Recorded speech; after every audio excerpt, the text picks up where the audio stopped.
सालों पहले लखनपुर नाम के राज्य में भीमा नाम के राजा का शासन हुआ करता था। वह बहुत महत्वाकांक्षी था और अपनी प्रजा से प्यार करने वाला था। उनके राज्य में चारों ओर खुशहाली थी, लेकिन राजा रानी खुद हमेशा दुखी रहते थे।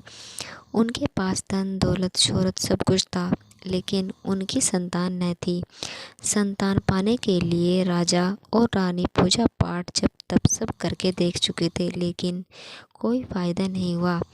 एक दिन महर्षि के कहने पर राजा ने महायज्ञ कराने का फैसला किया। यज्ञ और भगवान के प्रताप से राजा को एक बहुत सुंदर कन्या की प्राप्ति हुई। राजा रानी के साथ पूरी प्रजा खुशी से झूमने लगी। राज्य में चारों तरफ खुशी का माहौल छा गया। राजा ने नगरवासियों को पिता बनने की खुशी में भोज पर आमंत्रित किया।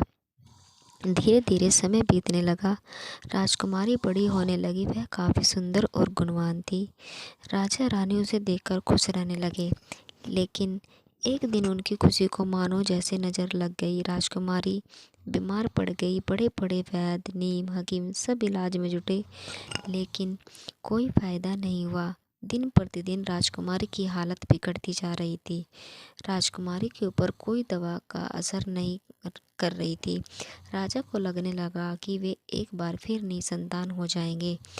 एक दिन दूर देश से एक वैद्य राजा के महल पहुंचा। देखने में अजीब सा था और उसने ठीक तरह से कपड़े भी नहीं पहने थे। जिस तरह से वह सैनिकों से राजमहल में प्रवेश करने से रोक दिया। वैद्य ने राजा से एक बार मिलने की बहुत गुजारिश करते हुए कहा कि मैं राजकुमारी को ठीक कर सकता हूँ, लेकिन उसकी बात पर यकीन नहीं किया।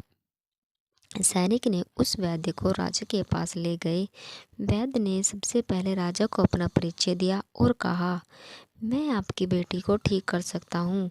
राजा उसकी बात सुनकर बहुत प्रसन्न हुए, लेकिन उसका रहन सहन देखकर राजा ने भी उस पर यकीन नहीं किया। उधर राजकुमारी की तबीयत दिन प्रतिदिन खराब होती जा रही थी, इसलिए राजा किसी वैद्य पर यकीन नहीं कर पा रहे थे।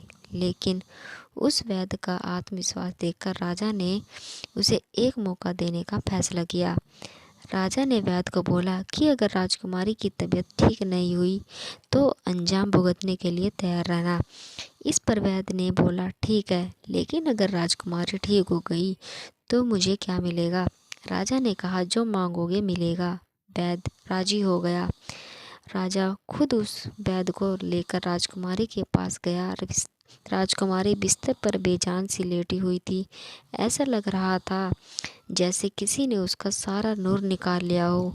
चेहरा दर्द में डूबा पीला पड़ गया था। वैद्य राजकुमारी के करीब पहुंचा और नब्ज टटोलने लगा। फिर उसने थैले से जड़ी बूटियों से तैयार दवा की पुड़िया निकाली और राजकुमारी के मुंह में डाल दी। वैद्य ने राजा और रानी से बोला कि आपकी बेटी जल्दी ठीक हो जाएगी। वैद्य की बात सुनकर राजा रानी के मन में बेटी के ठीक होने की एक किरण जाग उठी। ऐसे ही इलाज करते हुए 2 महीने बीत गए। धीरे धीरे राजकुमारी की हालत में सुधार होने लगा। उसके चेहरे की चमक लौटने लगी। राजा रानी के चेहरे की खुशी भी झलकने लगी। एक दिन वैद्य ने राजा से कहा, महाराज, राजकुमारी अब ठीक हो गई है। ये 1 महीने की पुड़िया बनाकर दे रहा हूँ। इसे समय पर राजकुमारी को देते रहना। इसके बाद राजकुमारी पूरी तरह स्वस्थ हो जाएगी। यह बीमारी दोबारा उनके पास भी नहीं फटकेगी। अगले दिन राजा ने वैद्य को अपने पास बुलाया और कहा कि वादे के मुताबिक मैं तुम्हें तुम्हारा इनाम देना चाहता हूँ। बताओ तुम्हें क्या चाहिए? वैद्य बोला, सोच लीजिए महाराज, आप अपने वायदे पर कायम रहेंगे। राजा ने बोला, तुमने मेरी बेटी को स्वस्थ किया है, बोलो क्या मांगते हो? वैद्य ने मुस्कुराते हुए कहा, आपका आधा राज्य और बेटी का हाथ। इतना सुनते ही राजा आग बबूला हो गया। उसने कड़कते हुए कहा, तुम होश में तो हो? अगर तुमने मेरी बेटी के प्राणों की रक्षा न की होती तो तुम अब तक यमलोक पहुंच गए होते। उसने सैनिकों को आदेश दिया कि इसे राज्य से बाहर निकाल दिया जाए। वैद्य कुटिलता से मुस्कुराते हुए वहां से चला गया। इस घटना के कुछ ही दिन बीते थे कि एक दिन फिर राजकुमारी की हालत बिगड़ गई। उसका पूरा शरीर नीला पड़ गया। आनन फाना में राजमहल को बुलाया गया। राजवैद्य ने बताया कि राजकुमारी को जहर दिया गया है। इसका तोड़ किसी के पास नहीं है। कुछ देर बाद राजकुमारी ने दम तोड़ दिया। पूरे राज्य में मातम छा गया। राजा रानी शोक में डूब गए।